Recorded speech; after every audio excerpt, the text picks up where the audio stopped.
Assalamualaikum warahmatullahi wabarakatuh. Apa itu hak cipta? Hak cipta adalah hak eksklusif yang diberikan kepada pencipta suatu karya untuk mengontrol penggunaan, reproduksi, dan distribusi karya tersebut. Hak cipta melindungi karya-karya seperti buku, musik, film, seni, dan lain-lain. Apa itu pelanggaran hak cipta? Pelanggaran hak cipta terjadi ketika seseorang menggunakan, menyalin, atau mendistribusikan karya yang membajak musik, film, atau perangkat lunak.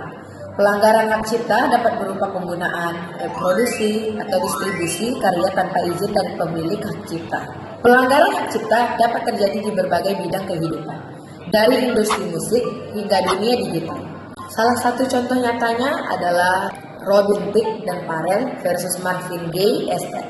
Lagu Blue Red Lines diklaim meniru Go to Give It Up dan berakhir dengan denda 5 juta US dollar.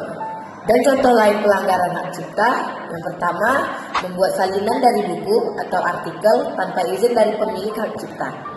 Yang kedua, menggunakan gambar atau foto tanpa izin dari pemilik hak cipta. Yang keempat, membuat film atau video yang menggunakan karya orang lain tanpa izin.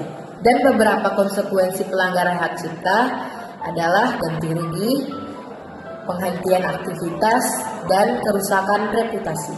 Cara menghindari pelanggaran hak cipta, yang pertama menggunakan karya yang bebas dari hak cipta.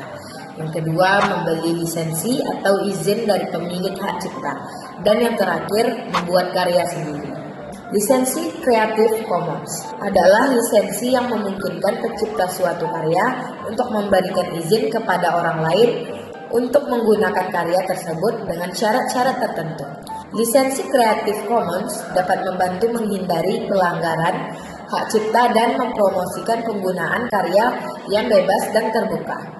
Dengan memahami tentang hak cipta dan pelanggaran hak cipta, kita dapat menghindari tindakan yang melanggar hak eksklusif pencipta suatu karya dan mempromosikan penggunaan karya yang bebas dan terbuka.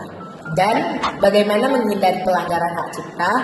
Yang pertama, selalu beri kredit kepada pencipta asli jika menggunakan karya orang lain. Yang kedua, belilah software dan game secara legal dan mendukung industri kreatif. Dan yang ketiga, periksa hak pengguna sebelum memakai materi dan internet.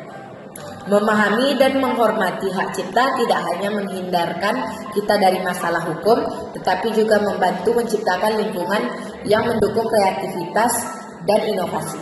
Nah, itu adalah penjelasan pelanggaran hak cipta menurut saya. Dan bagaimana menurut kalian?